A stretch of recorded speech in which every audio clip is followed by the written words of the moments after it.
بندے لکھ کروڑاں شاکر، ہر بندہ انسان نہیں ہوتا. انسان نہیں ہوتا. میں مسلمان ہوں، کیا میں مسلمان ہوں؟ کیا عبادت ہم سب سے زیادہ کرتے ہیں؟ وقاص بھائی کیا وہ اس کا نتیجہ میری زندگی میں آتا ہے؟ کیا میں وہ محبتیں میں بانٹ سکتا ہوں؟ آج کتنی زیادہ آپ دیکھیں کہ نفرت ہے، مذہب کے بنیاد پہ ہمارے کتنی نفرت ہے. اچھا پھر آ جائیں پاکستان کے اوپر. میں پاکستانی ہوں کہ واقعی میں پاکستانی ہوں؟ اگر میں اپنی کوئی جیسے میں استاد ہوں تو میں پروفیسرز جتنے بھی ہیں اس کی کمیونٹی میں تو بڑا ایکٹیو ہوں. اپنے سارے حقوق کا مجھے پتہ ہے، کب میں نے اسٹرائک کرنی ہے، کب میں نے وہ سارا کچھ تو مجھے پتہ ہے. پاکستان اس کے مسائل پہ ہم آگے چل کے بات کریں گے نا. یہ یہاں پر پہنچا وقاص بھائی ایسے نا کہ اگر تاجروں نے جلوس نکالا ہے، ڈاکٹرز نے نکالا ہے، اچھا وکلاء نے نکالا ہے، اساتذہ کرام نے نکالا ہے، ایک ہی بات کی ہے ساڈا حق ایتھے رکھ. کسی نے یہ نہیں کہا کہ پاکستان کی طرف ہمارا فرض کیا تھا.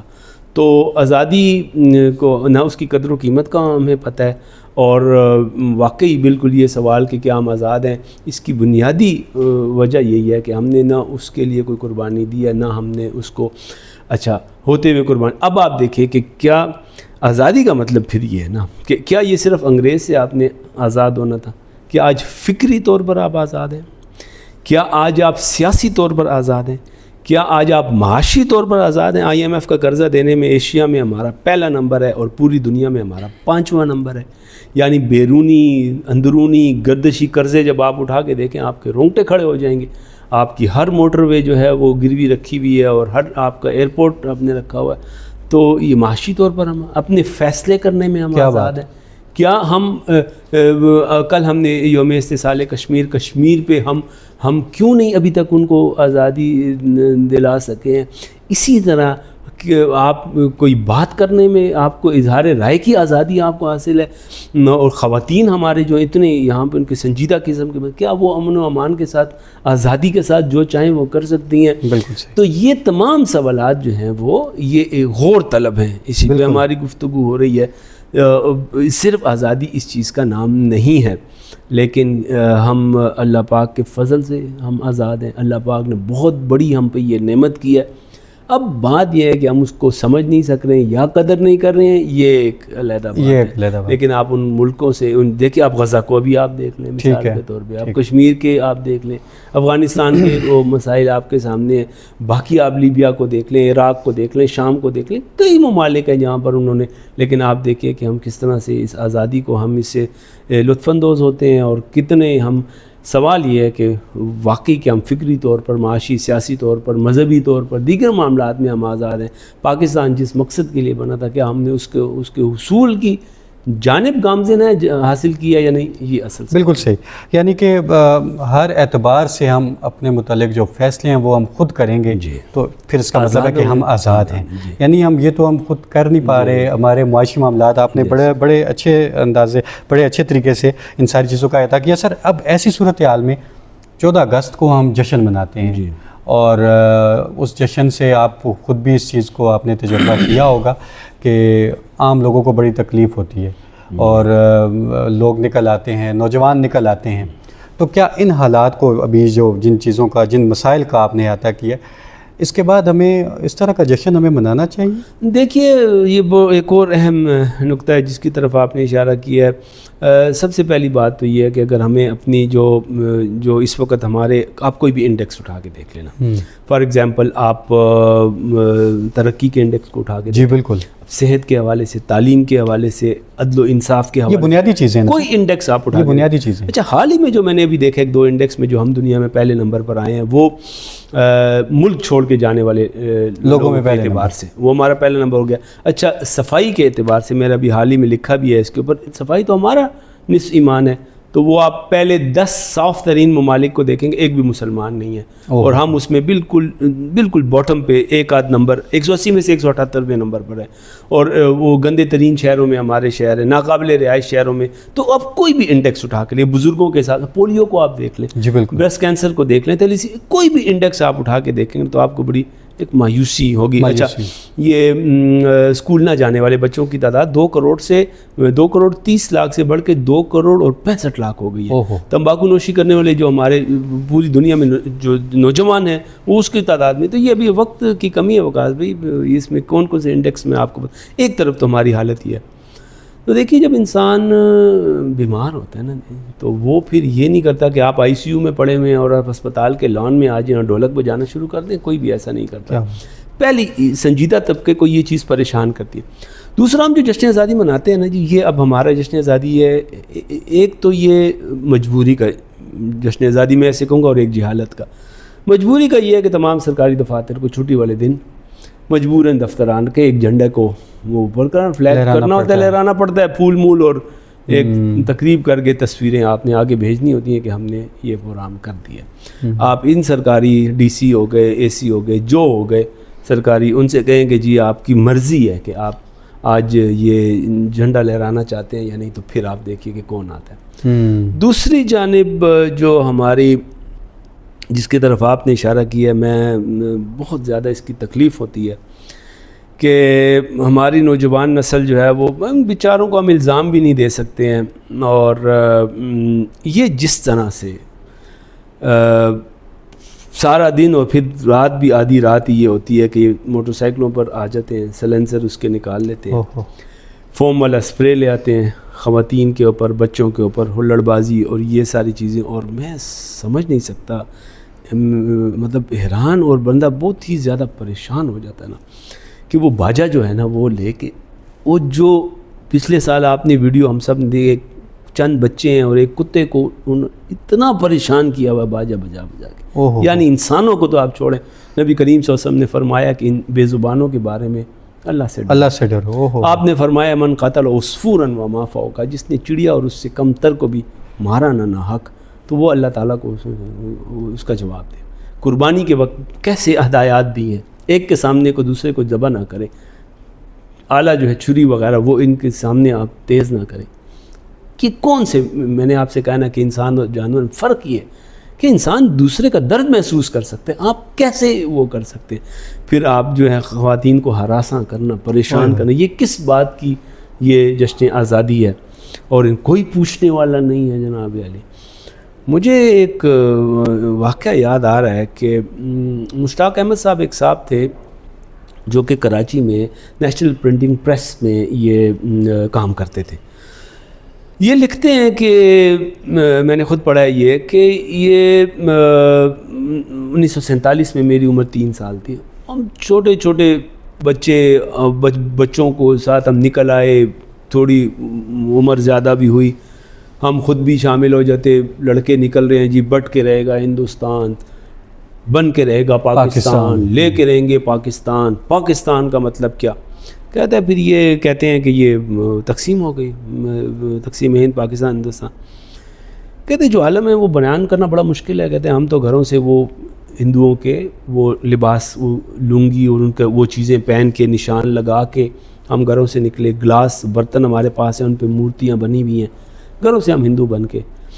کہتے ہیں شاید یہی وجہ ہے کہ جو ہم بچ گئے اور پاکستان پہنچ گئے. جو عالم کہتے ہیں ہم دیکھا کوئی جو ہے ٹرین جو ہے اس کو سوال ہی پیدا نہیں ہوتا. ہندو نہ وہ ہمیں پہلے کہتے ہیں ہم چھوٹے چھوٹے تھے, جلوس نہیں نکالنے دیتے تھے. سکھ اور یہ سارے مل کر اتنا انہوں نے حملہ کرنا ہمارے سامنے. کہتے ہیں 24 گھنٹے میں کہتے ہیں ہم پہنچے ہیں ٹرین, اور جو بھی آ رہا ہے وہ خواتین کو لے کے جا رہے ہیں, بچوں کو جو ان کا وہ جو ہے نیزہ ہے اس کے اوپر ان کو اٹھا رہے ہیں بڑے ظلم کے ساتھ. کہتے ہیں ہم کرتے کراتے آئے اور یہاں سے پھر ہم جو ہے وہ لاہور آئے, لاہور سے پھر ہم فیصل آباد گئے. تو والد صاحب کہتے ہیں میرے محکمہ انہار میں, نہروں میں, انہار میں ملازم تھے, ڈائریکٹر تھے. تو انہیں وہ ایک گھر توڑ کے تو گھر دیا گیا, وہ گھر کا سامان وغیرہ نکال کے ہم نے باہر. کہتے ہیں پھر میں کسی نہ کسی طرح روزانہ جاتے وہ کیمپ میں اپنے جاننے پہچان کے لوگوں کو لے کر آتے. کہتے ہیں میں نے MS کی کیمسٹری میں, اور پھر اس کے بعد میں نے انگلینڈ سے جا کے PhD کی, اور واپس آ کے میں کراچی میں ملازم ہوا. کہتے ہیں ہم نے تو پاکستان کے لیے تھوڑا بہت دیکھا ہوا تھا, ہمیں پتہ تھا. کہتے ہیں بڑی ایمانداری سے میں نے کام کیا. کہتے ہیں اس ایمانداری کی وجہ سے میں نے اور میرے بچوں نے کراچی کی سڑکوں پہ گاڑیوں, اپنی گاڑی میں بیٹھ کے میں نے رات کتنی دفعہ گزاری ہے کہ مجھے حق سچ کے راست ایمانداری سے ڈیوٹی کرتا تھا. لوگ دھمکیاں دیتے تھے, مارنے کی مجھے وہ کرتے تھے تو میں آج حیران و پریشان ہوں. تو وقاص بھائی اس میں آپ وہ قربانی والا عنصر بھی دیکھ لیں اور اس کے بعد آ کر دیکھیں ایک شریف آدمی حق اور سچ کے راستے پر انصاف کے ساتھ وہ کام کرنا چاہتا ہے, نیشنل پرنٹنگ پریس میں ہے, کوئی رشوت نہیں لے رہا ہوگا, کوئی غلط بھرتی نہیں کر رہا ہوگا, تو وہ آپ بتائیں کہ وہ کس کرب اور تکلیف سے گزر رہا ہے. تو آپ یہاں پہ کون سی پھر وہ جشن کی وہ کرتے ہیں کہ ہم اس طرح ہلڑ بازی کرتے ہیں. ان لوگ یہ ایک واقعہ میری ذہن میں آیا جی, کتنی چیزیں ہیں, دل دہلا دینے والا واقعہ. اور بتاتے ہیں کہ ہم نے کتابوں میں پڑھا کہ جو آزادی کے وقت وہاں سے لوگ ہجرت کر کے آئے تو ان کو جانوروں کی طرح کاٹا جاتا رہا. اور آپ نے اس واقعے کے ذریعے تو ہمیں مطلب انہوں نے ایک لیونگ ایگزامپل ہے جو انہوں نے خود اپنی آنکھوں سے جو کچھ دیکھا. اچھا سر, اس متعلق ایک آؤٹ آف کانٹیکسٹ بیچ میں بات آ جائے گی کہ اس متعلق آپ بھی بہت زیادہ کام کر رہے ہیں اور نوجوانوں کو خاص طور پہ آپ کا جو مینیفیسٹو ہے وہ یہی ہے کہ آپ نوجوانوں کو ایک ٹھیک لائن پہ لے کے چلیں. آپ اس حوالے سے بہت ساری ویڈیوز بھی ریکارڈ کر چکے ہیں, سیمینارز بھی کر چکے ہیں اور آج تک آپ اس میں سر لگے ہوئے ہیں. تو ایک سر آؤٹ آف کانٹیکسٹ اپنے نوجوانوں کو یہیں پہ پھر ہم آگے اگلے سوال کی طرف جاتے ہیں. نوجوانوں کو آپ ایک مختصر سا پیغام دیں کہ یہ آزادی آپ جب بنائیں گے تو آپ دیکھیں کہ اس کا کوئی رزلٹ آیا ہے, آزادی کا جو مقصد تھا آزادی کا وہ مکمل ہوا ہے. اور اسی کے ساتھ آپ سر ذرا آزادی کا مقصد بھی آپ اس پہ بھی ذرا روشنی ڈالیں اور نوجوانوں کو بھی ذرا بتائیں کہ آزادی کا بنیادی طور پہ مقصد ہے کیا. دیکھیے وقاص بھائی, جب آپ بات کرتے ہیں ہماری یوتھ کے بارے میں, یہ اس وقت 65% ہماری نوجوان نسل ہے اور یہ ہماری آپ کے ریڑھ کی ہڈی کی مثال ہے اور ہماری ترقی اور ہماری بقا اس دونوں کا دار و مدار ہمارے پہ. اب اس حوالے سے جو سب سے زیادہ پریشان کن بات یہ ہے کہ پچھلے 3 سال میں آپ کے 25 لاکھ نوجوان اس ملک سے جا چکے. اس ملک کے مستقبل کے بارے میں آپ کیا رائے قائم کریں گے جہاں پہ کوئی رہنے کو تیار نہیں ہے, خاص طور پہ نوجوان نسل رہنے کے لیے تیار نہیں ہے. اس طرح سے اگر آپ, کل بھی میں نے یوم استحصال کشمیر پہ بات کی ہے, بات کرنے کے بعد ہم پروفیسرز آپس میں بات کر رہے تھے کہ اب کشمیر پہ بات کرنا اور خاص طور یوتھ کے ساتھ بات کرنا بہت مشکل ہو گیا. بڑے سنجیدہ قسم کے آپ کے سوال کرتے ہیں. تو اسی طرح جب آپ ان سے بغیر اس سب چیزوں کے, ان کے حالات کیا ہیں, ان کے مسائل کیا ہیں, اب بڑے مطلب میں نہیں سمجھتا میری جو عمر تھی اس وقت وہ مسائل کا سامنا آج ان بچوں کو نہیں ہے. بہت ہی مختلف مسائل ہیں. انفارچونیٹلی وہ جیسے آپ کی دیکھیں میڈیکل سائنس چینج ہو رہی ہے تو آپ مسئلے چینج ہو رہے ہیں, دوا بھی آپ اس کی مختلف کر رہے ہیں, لیکن ہمارے ہاں تو یہ مسائل تبدیل ہو رہے ہیں لیکن ممبر و محراب سے, یونیورسٹی سے, کالج سے اس قسم کی یوتھ کو ہدایت تو نہیں مل رہی ہے, گائیڈنس تو نہیں مل رہی, تو وہ پھر ڈیفینیٹلی وہ جو ہے وہ دوسری طرف جائیں گے. تو بہت ہی ہنگامی بنیادوں پر میں سمجھتا ہوں کہ ہمیں اس یوتھ کا کانفیڈنس وہ حاصل کرنا ہوگا, گین کرنا ہوگا ان کے دلوں میں. دیکھیں یہ جو ٹرسٹ ڈیفیسٹ ہے نا, وہ اب ان کا ٹرسٹ وہ نہیں ہے, ہماری ان کے ساتھ کمیونیکیشن وہ نہیں ہے. تو ہمیں ان کو بتانا ہوگا, جس طرح آج ہم یہ کوشش کر رہے ہیں, اس یوتھ کو ہمیں بتانا ہوگا کہ بھائی یہ ملک ہم نے بڑی مشکل سے, ہمارے بزرگوں نے بڑی قربانی دے کر حاصل کیا ہے. اللہ تعالیٰ کی بہت بڑی نعمت ہے. قائد اعظم محمد علی جناح رحمہ اللہ علیہ نے فرمایا تھا فیضان نبوی نہ ہوتا, یہ فیض نہ ہوتا آقا علیہ الصلوۃ والسلام کا, تو یہ ملک کبھی بھی نہ بنتا. اللہ تعالیٰ کی نشانیوں میں سے میں سمجھتا ہوں ایک نشانی ہے. اور قائد نے آخر میں فرمایا تھا رحمہ اللہ علیہ کہ no power on earth can undo Pakistan. یہ بنا ہے یہ رہنے کے لیے, اگر ہم اس کو سمجھ سکیں, اور بہت بڑی نعمت ہے. میں نے خود 7 سال اس یوتھ کو میں کہتا ہوں باہر میں نے گزارے ہیں. I was working as head of the department اور on a very good position میں وہاں سے چھوڑ کر آیا ہوں, مطلب وہ اچھے وقت میں وہاں سے چھوڑ کر آیا. تو moment you go to another country you become a second class citizen, آپ دوسرے درجے کے شہری بن جاتے ہیں. ہم نے یہ شلوار قمیض وہاں ہم پہن نہیں سکتے تھے, مطلب اپنی کوئی ہماری شناخت ہی نہیں تھی وہاں پر. تو یہ آپ کو سب کچھ یہیں پہ ملے گا, لیکن اس کے لیے آپ کو تھوڑا سا اس کو اون کرنا ہوگا, تھوڑا سا سمجھنا ہوگا, ساڑھا کی تیراک نہیں کرنا ہوگا. اپنے فرض کو پہلے آپ نے دیکھنا ہوگا. یہ ملک آپ کو اون کرے گا, یہ ملک آپ کو عزت دے گا, یہ ملک آپ کو اپنا, اگر آپ نے اس کو اپنا سمجھا, یہ آپ کو سب کچھ دے گا. جناب علی, سمجھنے کی بات ہے. اگر ہم اس یوتھ کو سمجھا سکتے ہیں, آزادی کی قدر کریں, بہت بڑی نعمت ہے, اور اس کی قدر کریں گے تو انشاءاللہ تعالی تو دیکھیں کلمے کی بنیاد پہ بنا ہوا ملک ہے, دنیا بھی اللہ تعالیٰ آپ کو دے گا اور دین بھی اللہ تعالیٰ بالکل آپ کو صحیح کامیابی ملے گی. بالکل ٹھیک. آپ کی بات میں ایک اور بات کا اضافہ کہ جس طرح ہم اپنے گھر کو آن کرتے ہیں اسی طریقے سے ہم اگر پاکستان کو آن کریں گے تو بہت ساری مسائل ہمارے حل ہو جائیں گے. اب سر اس پوری ڈسکشن کے دوران اگر ہم پاکستان کے بانی کا ذکر نہ کریں تو یہ بھی بڑی ناانصافی ہوگی. قائد اعظم صاحب کی, محمد علی جناح صاحب کی شخصیت کے حوالے سے آپ کیا کہیں گے؟ دیکھیے وقاص, اس سے پہلے جو آپ نے پاکستان کو اپنا سمجھنے کی بات کی نا, ایک مثال چھوٹی سی دے کر میں یہ اپنی ٹاکس میں سمجھانے کی کوشش کرتا ہوں. مثال کے طور پہ میں سامعین سے پوچھتا ہوں جی آپ کے ہاتھ میں موبائل نظر آ رہا ہے, تو فوراً کہتے ہیں جی میرا ہے. میں نے کہا جی ہم سب کا تو نہیں ہے نا جی, آپ کا ہی ہے. آپ کے ہاتھ میں جی یہ بڑا خوبصورت سا میم ایک پرس نظر آ رہا ہے, تو یہ کس کا ہے؟ جی میرا ہے. میں نے کہا آپ سارے لوگ ذرا باجماعت باآواز بلند مجھے بتائیں یہ پاکستان کس کا؟ تو کہ سب ہمارا ہے. میں کہتا ہوں جی دیکھیں جس گھر میں آپ رہتے ہیں وہ آپ کا ہے, اس کو آپ رکھتے ہیں صاف, گند صبح صبح باہر پھینکتے ہیں کیونکہ گلی تو ہماری ہے. آپ مین بازار میں چلے جائیں, صبح لوگ دکانیں صاف کر کے گند باہر پھینک رہے ہوتے ہیں, دکان تو میری ہے. آپ ڈرائیو کرتے ہیں, آپ سفر کرتے ہیں, آپ دیکھیں گے گاڑی میں سے ابھی ایک کاغذ نکل رہا ہے, ڈبہ نکل رہا ہے, بوتل نکل رہی ہے, کیلے کا چھلکا باہر پھینک رہے ہیں. کیوں؟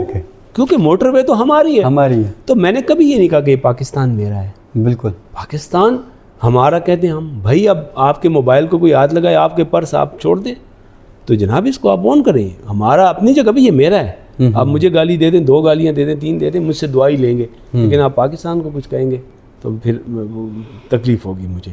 یہ فلیگ میں اپنے بچوں کو کہتا ہوں آپ ایک دن یہ جس دن یہ یہاں پہ نہ ہوا, مطلب یہ 50 کے قریب میں نے منگوائے ہیں, پھر منگواتا ہوں, ہر کپڑے پہ لگا ہوتا ہے تاکہ مجھے روز لگانا نہ پڑے. ہمیشہ ہوتا ہے آپ کے پاس. جس دن یہ نہ ہوا میں آپ کو چائے پلاؤں گا. آج 15 سال سے میں آپ کو کھانا کھلاؤں گا. میں نے جس دن یہ نہ ہوا, کھانا کیا یہ مجھ سے چائے بھی نہیں پی سکے آج 15 سال تک. یہ نہیں ہوا تھا. میرے گھر کی نشانی یہ ہے, 30 فٹ کا پائپ لگا ہوا ہے, اس کے اوپر جو پاکستان کا پرچم ایک اترتا ہے, خراب ہوتا ہے, دوسرا ہے. ہم اس کو آن جب تک نہیں کریں گے تو یہ بات نہیں بنے گی. جی وقاص جی دیکھیں قائد اعظم محمد علی جناح, ابھی بھی یہ نعیم ترین صاحب کے ساتھ بات ہو رہی تھی کہ آپ دیکھیں گے کہ اس وقت جو ہے وہ بڑی بڑی شخصیات موجود تھی, بہت بڑی. آپ اٹھا کے دیکھیں تاریخ, اتنی پرانی بات تو نہیں ہے, 78 سال 100 سال پہلے کی بات ہے.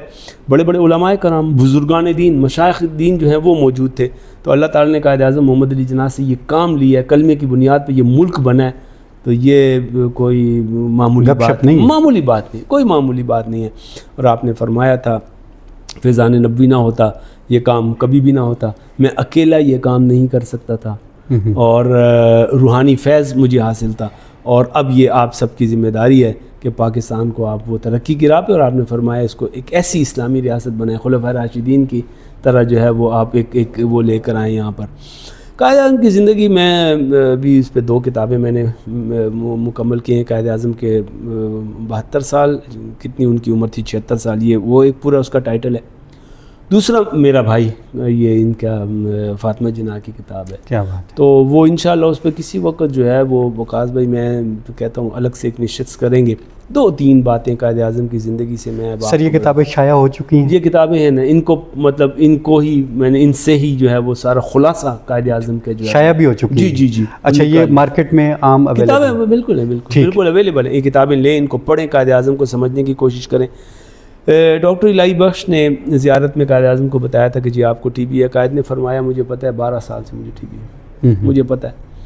اور قائد نے لارڈ ماؤنٹ بیٹن نے کہا تھا کہ اگر ہمیں پتہ ہوتا یہ شخص اتنا بیمار ہے تو ہم کبھی بھی ہم تھوڑا سا انتظار کر لیتے, کیونکہ ہمیں پتہ تھا اس کے بعد جو ہے وہ کوئی بھی نہیں ہے. اور نہرو کی بہن وجے لکشمی کتابوں میں موجود, انہوں نے کہا کہ 100 نہرو 100 گاندھی مسلم لیگ میں ہوتے, ایک قائد اعظم ہمارے پاس ہوتے, ایک قائد اعظم. تو ہم مسلم لیگ اس میں کانگریس میں ہوتے, ہم کبھی پاکستان نہ بنے. اب آپ ان کی مطلب اخلاقی اعتبار سے اس شخص کو آپ دیکھیں, آپ حیران رہ جائیں. 18 سال میں کون بیرسٹر بنتا ہے, کیا اس کی لیاقت کو آپ دیکھیں. کیا بات. پھر جو آپ کی فیلڈ سے متعلق ہے, جو جرا کر رہے ہیں, جو عدالت میں ان کا جج صاحب کے ساتھ بات ہے, ہاں وہ انگریز ایک آگے جی کرسی خالی کر, انہیں کیسے خالی کریں. ان کی جو ایک ڈگنیٹی, ایک خودداری تھی, وہ واقعات آپ دیکھیں حیران رہ جائیں گے. پروٹوکول کے کلچر کے کتنے سخت وہ خلاف تھے. ڈرائیور حنیف آزاد ان کے ڈرائیور کا نام نے کہا جی میں گیٹ کھولتا ہوں فاٹک, انہیں کہا بھائی عید والے دن نے کہا جی آپ آگے آ جائیں. کیسے آگے آ جائیں بھائی؟ جہاں نماز پڑھنی ہے وہاں پہ میں نماز پڑھوں گا. ایک چھوٹی سی بات بتاتا ہوں پھر آگے بڑھتے ہیں, وقت کی بھی کمی ہے, کہ بچوں سے اسٹوڈنٹ سے بات کر رہے تھے. کہا جی کون کون پاکستان جانا چاہتے ہیں؟ سارے بچوں نے ہاتھ اٹھا دیا. قائد رحمہ اللہ علیہ نے فرمایا کہ کس کی سائیکل پہ بتی لگی ہوئی ہے؟ قانون بنایا تھا انگریز نے کہ سائیکل پہ بتی ہوگی. ایک بچے نے ہاتھ اٹھایا. قائد نے فرمایا صرف آپ پاکستان جائیں گے. ہم سب نے کہا جی ہم بھی جانا چاہتے ہیں. لیکن پاکستان میں وہ جائے گا جو قانون کی پابندی کرے. آج وکاس بھائی دیکھیں پاکستان میں وہی سب سے بڑا انسان ہے جو قانون کی جو ہے دھجیاں ورزیاں کرتا ہے, رکھ دیتا ہے جناب علی. جو پروٹوکول کلچر ہے یہ ہمارے قائد, اس قسم کا وہ ایک انسان تھا. اور حکیم الامت اشرف علی تھانوی رحمہ اللہ علیہ نے فرمایا تھا کہ شبیر احمد عثمانی اگر موجود ہیں امت کو کسی کی ضرورت نہیں ہے. شبیر احمد عثمانی زندگی میں مخالفت کرتے تھے قائد اعظم کی, اس کی بھی. لیکن جب قائد اعظم فوت ہوئے, جنازہ پڑھا ہے, لوگوں نے پوچھا, میں نے کہا جی مجھے زیارت ہوئی ہے, آقا علیہ السلام نے مجھے حکم دیا ہے, میرا مجاہد فوت ہوا ہے, کیا کہ اس کا جنازہ پڑھا. تو یہ کوئی مذاق نہیں ہے جناب علی. انشاءاللہ قائد اعظم کی شخصیت پہ ضرور ہم وہ ایک الگ سے بالکل جی یہ ہم ضرور اس یہ ان کا حق ہے, بہت ضروری ہے, ہمارا فرض ہے, ان کا حق ہے, اس یوتھ کا, ہمارے سامعین کا حق ہے.